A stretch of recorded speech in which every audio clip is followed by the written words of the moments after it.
When I spoke to the Williamson Group, it was about transport in a wider context. Transport isn't an end in itself. It's about getting people where they need to go, and it's about putting the tin of peaches on the supermarket shelf. And often people don't realise the complex supply chains and so on that sit behind that. But I also wanted to put it in the context of what transport is all about. It's about the economy.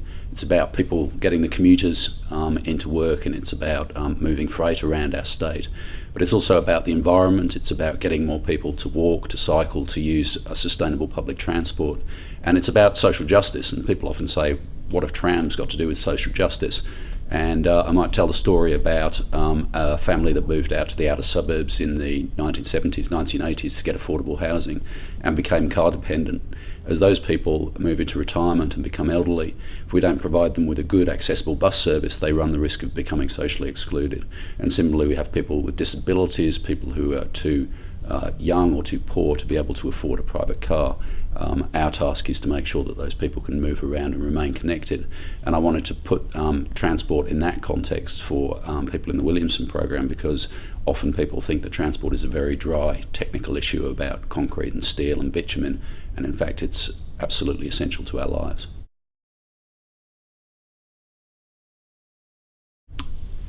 I think good leaders are people who inspire and then have the wit to step back and allow their people to get on with the job that they're appointed to do. So my job is to paint the big picture for my folk, to keep the passion going, to make sure that when they need assistance, they've got it. When they need a helping hand, they've got it. Where it's okay to make mistakes, where we have a purpose which is about serving the community, not just picking up the paycheck every couple of weeks, and where you drive fear out of the organisation, because fear is toxic. Fear stops the real conversations taking place, and often in the workplace we have too much deference to leaders, too much fear surrounding authority figures. So part of my role in leadership is actually to demystify myself and persuade my staff that I'm just a human being like them, with the same insecurities and the same vulnerabilities that they have, for them to realise that I'm a human being and that we're all in this together. And I often say to people in the organisation, the Department of Transport can't be a truly great place to work unless each and every one of us is a truly great person to work with. So we all have equity in the culture of our organisation, but it's much easier to have a progressive, prosperous culture if you have leadership which is supportive of that. So my role, if you like, is to set the climatic conditions within the organisation so that people can achieve things that maybe they never thought they'd achieve.